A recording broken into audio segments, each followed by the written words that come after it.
के सभी सदस्यों को सादर नमस्कार। नीचे भी करो ना और तो पाँच एक है उसमें।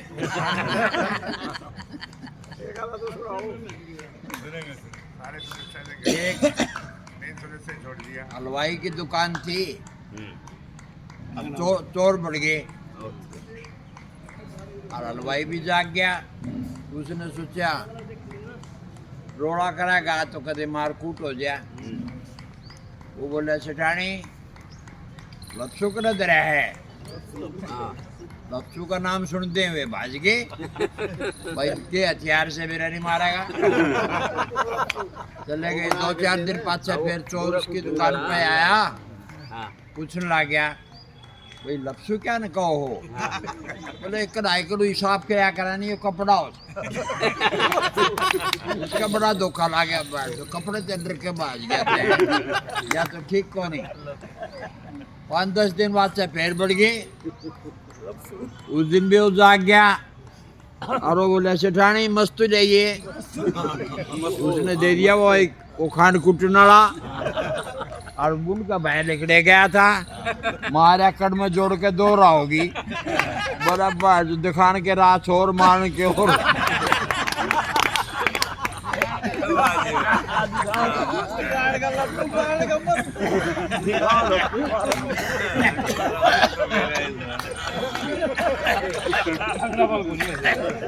विदेशी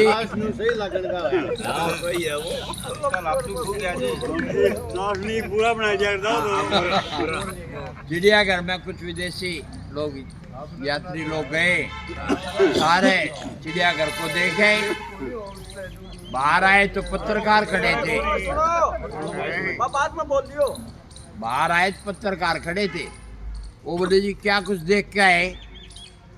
बोले जी चिड़ियाघर तो बहुत बढ़िया है और भिन्न भिन्न प्रकार के जानवर है, लेकिन एक चीज समझ में नहीं आई कि बोले सब जानवर तो बड़े खुश थे, एक जानवर चुप था, इसका कारण बताओ। वो बोले भाई इनका कदे आओगे ना जब बतावाएंगे। चलो भाई बिना दो बिना पाचे हुए फिर चले गए। उस दिन फिर घूम के आए चिड़ियाघर में। आके पत्रकारों ने पूछा क्या देखा जी। बोले यार और सारे जानवर तो सामान्य पोजीशन में खड़े थे और भाई एक जानवर था वो हंसे हंसे था। बोला कौन सा जानवर था। बोला गधा था। इसका कारण बताओ। कारण बोले कोई नहीं आता रहे। बोले ना पिछली बार जब हम आए उससे पहले एक आदमी कहानी सुना गया था। वह कहानी इन और जानवरों के तो जबे समझ में आ गई और गधा के आज समझ में आई। तो इसलिए आज ऐसा है यो। हाँ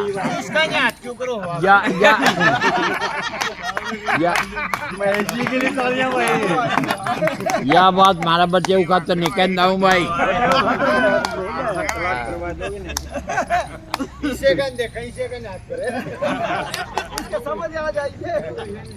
एक संत महात्मा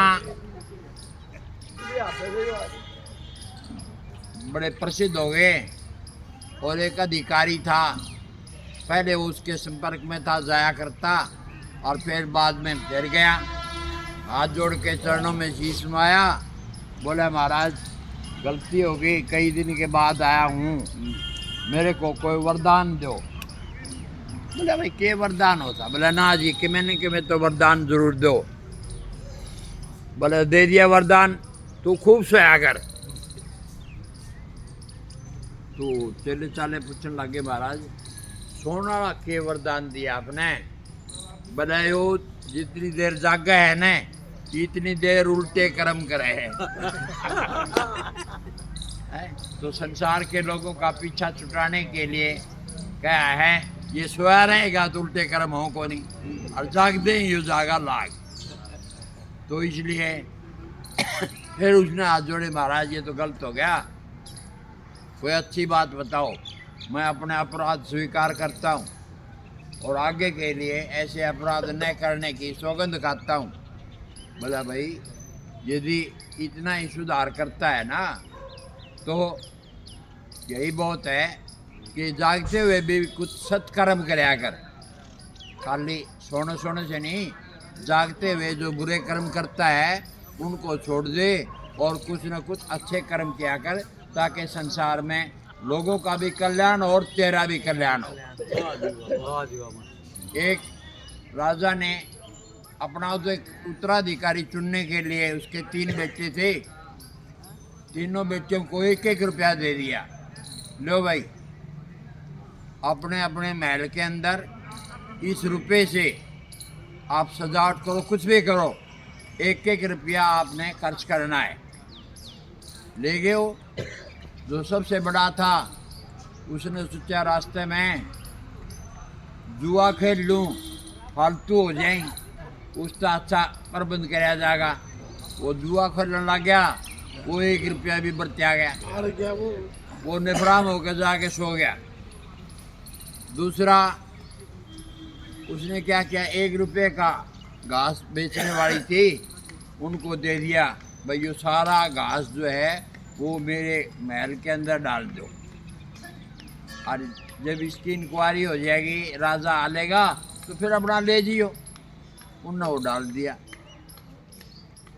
तीसरे बेटे ने क्या किया, धूप अगरबत्ती मोमबत्तियाँ ले ली और अपने महल में लगा ली। राजा ने उनको 7 से 8 बजे तक का टाइम दिया था, भाई महल में आऊँगा। पहले वो बड़े के महल में गया, जाके देखा सो रहा है। उसने जगाया उसको, अरे उठ भाई, तेरे को 7 से 8 का टाइम दिया था, तू उठा है कौन? बोला तू तो पागल हो रहा है, बुढ़ापा में दिमाग खराब हो रहा है, 1 रुपये में आजकल की में अंदाज है ही नहीं, के जगमगाऊ महल ने है। बोला अच्छा भाई, वापस चला गया। दूसरे के गया, उसने देखा सारा महल घास का भरा है। बोला यो क्या भाई? तो बोला भाई 1 रुपये में और क्या होगा, घास आड़िया पर घास गिरवा दिया, महल भर दिया, अब तो चला जाएगा, जब ये उल्टा दे दूंगा। राजा फिर तीसरे के महल में गया, उसने देखा पूरा महल साफ है, मोमबत्तियों से रोशनी जगमगा रही है, धूप से सुगंधी फैल रही है। तब उसने घर जाके सोचा कि इन तीनों में ये जो सबसे छोटा बेटा है यही लायक है, इसी को उत्तराधिकारी बनाया जाए। तो आदमी थोड़ी चीज़ में भी अपने घर को सजा सकता है, सुगंधित बना सकता है। इसी तरह संस्कार हैं परिवार के अंदर, आप नसीहत से बगैर पैसे के अच्छे संस्कार डाल सकते हो। जय